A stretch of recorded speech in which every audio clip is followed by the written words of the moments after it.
Assalamualaikum warahmatullahi wabarakatuh. Perkenalkan, nama saya Bella Cindy Talita dari kelas 12 MIPA 2 Maninsan Cendekia Bangka Tengah. Di sini saya ingin menjelaskan sedikit mengenai salah satu bab dalam pembelajaran SKI di Maninsan Cendekia Bangka Tengah yang diampu oleh Ustazah Mutazirah. Mari kita mulai.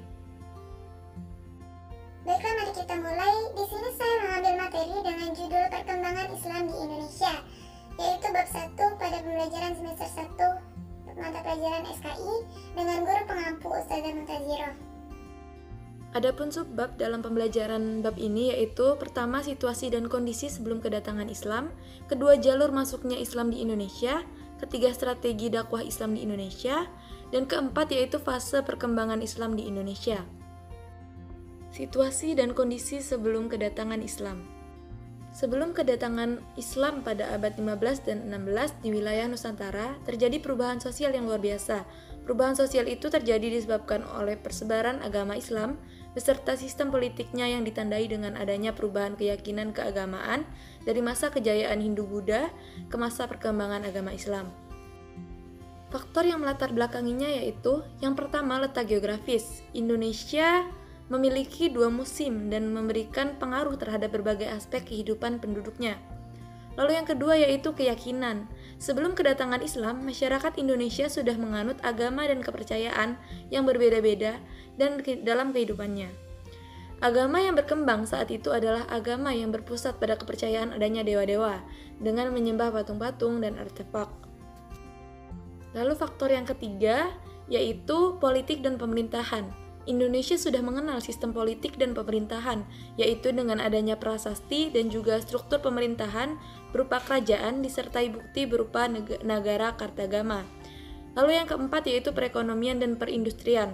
Penduduk sudah mengenal berbagai kegiatan perekonomian seperti pertanian, perdagangan, dan juga wirausaha lainnya.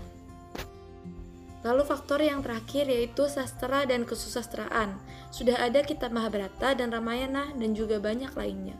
Selain itu juga telah ditemukan adanya jabatan-jabatan yang menunjukkan adanya tokoh penulis seperti cerita Sang Citraleka. Subbab selanjutnya yaitu jalur masuknya Islam di Indonesia.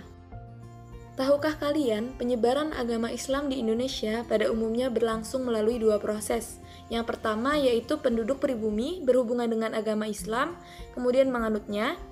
Lalu yang kedua yaitu orang-orang asing yang telah beragama Islam bertempat tinggal secara permanen di suatu wilayah Indonesia, melakukan perkawinan campuran dan mengikuti gaya hidup lokal.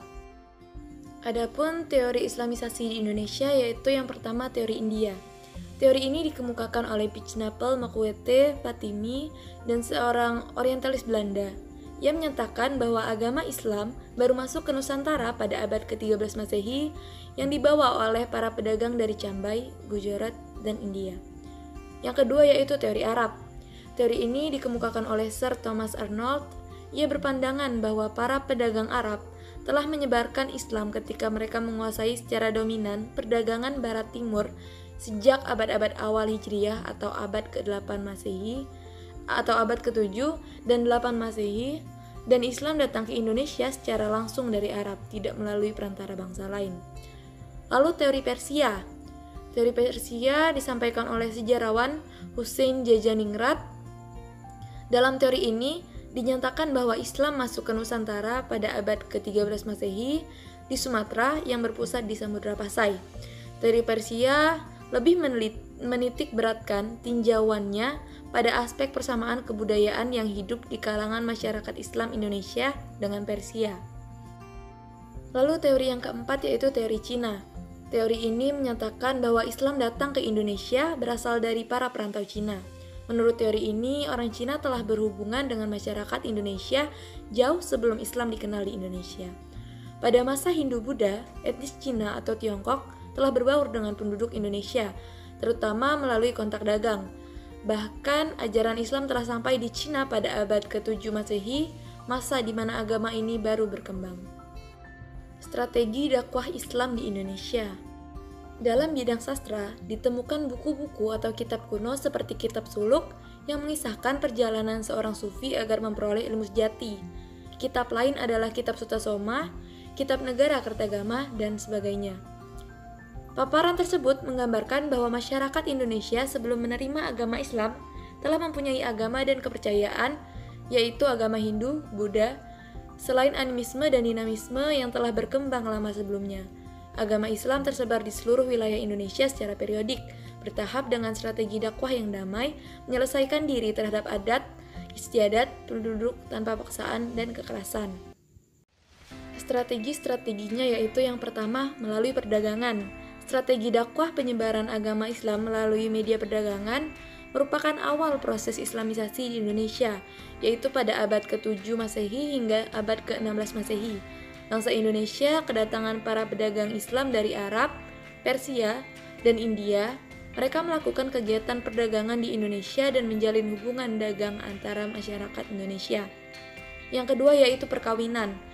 Pedagang Muslim yang masuk ke Indonesia dilihat dari segi ekonomi.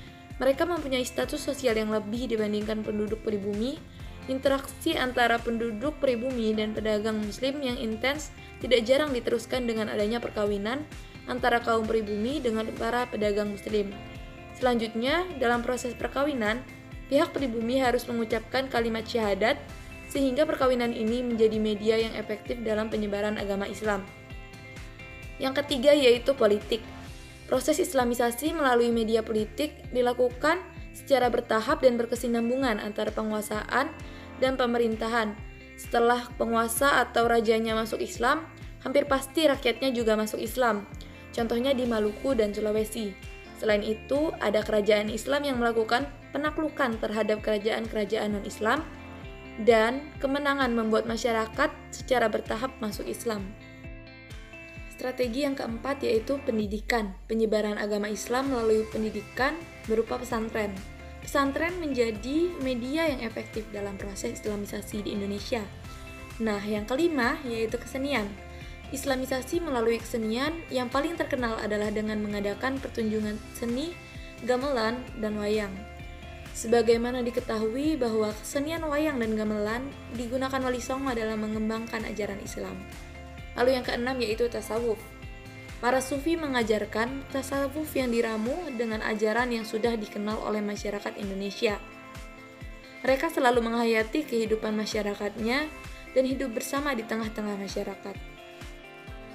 Agama Islam mudah diterima masyarakat Indonesia. Kok bisa sih? Nah, ini alasannya. Yang pertama yaitu agama Islam bersifat terbuka, sehingga penyiaran dan pengajaran agama Islam dapat dilakukan oleh setiap orang Islam. Lalu yang kedua yaitu penyebaran agama Islam dilakukan dengan cara damai. Yang ketiga, Islam tidak mengenal diskriminasi dan tidak membedakan kedudukan seseorang dalam masyarakat. Yang keempat, perayaan-perayaan dalam agama Islam dilakukan dengan sederhana. Dan yang kelima, dalam Islam dikenal adanya kewajiban mengeluarkan zakat yang bertujuan untuk menciptakan kesejahteraan kehidupan masyarakatnya dengan adanya kewajiban zakat bagi yang mampu. Bagaimana sih fase penyebaran Islam di Indonesia? Fase penyebaran Islam di Indonesia dibagi menjadi 3 tahap. Tahap pertama, kehadiran pedagang Muslim sebelum abad ke-13 Masehi. Agama Islam masuk ke Indonesia melalui Champai, Kamboja dan Vietnam sejak zaman Khalifah Utsman bin Affan, yakni sekitar tahun 651 Masehi atau abad ke-7. Lalu tahap yang kedua yaitu terbentuknya kerajaan Islam 3-16 Masehi. Pada permulaan abad ke-13 Masehi, sudah ada pemukiman masyarakat Islam di Barus.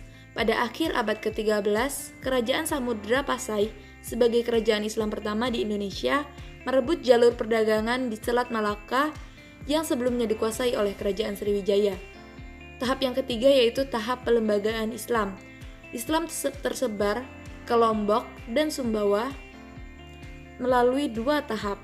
Yang pertama dari Jawa yang dilakukan oleh Sunan Prapen sekitar akhir abad ke-17 Masehi dari Goa. Di Kalimantan, Banjarmasin merupakan daerah yang pertama kali masuk Islam. Nah, di ujung pembelajaran ini, kita dapat mengambil hikmah pembelajaran. Yang pertama, dalam mengajarkan Islam, haruslah kita menggunakan cara-cara yang ramah dan bijaksana, bukan justru mengajak kepada kebencian. Yang kedua, meneladani kesuksesan para ulama dalam menyebarkan Islam di Indonesia. Yang ketiga, sebagai generasi penerus, kita dituntut untuk berperilaku yang memiliki uswah hasanah. Lalu yang keempat, mengajarkan kepada diri kita untuk tetap menjaga persatuan dan kesatuan demi keutuhan bangsa dan negara. Lalu yang kelima yaitu menyadari bahwa perjalanan sejarah perlu kita jadikan sebagai pemikiran dan peneladanan, terutama dalam hal perjuangan para ulama. Thank you for attention. Baiklah, mungkin hanya sekian yang dapat saya sampaikan. Saya mohon maaf apabila ada perkataan ataupun perbuatan saya yang menyinggung atau kiranya kurang pantas. Dan juga terima kasih kepada Ustazah Muntaziroh yang telah mengajari kami. Dan sekian, saya tutup. Wassalamualaikum warahmatullahi wabarakatuh.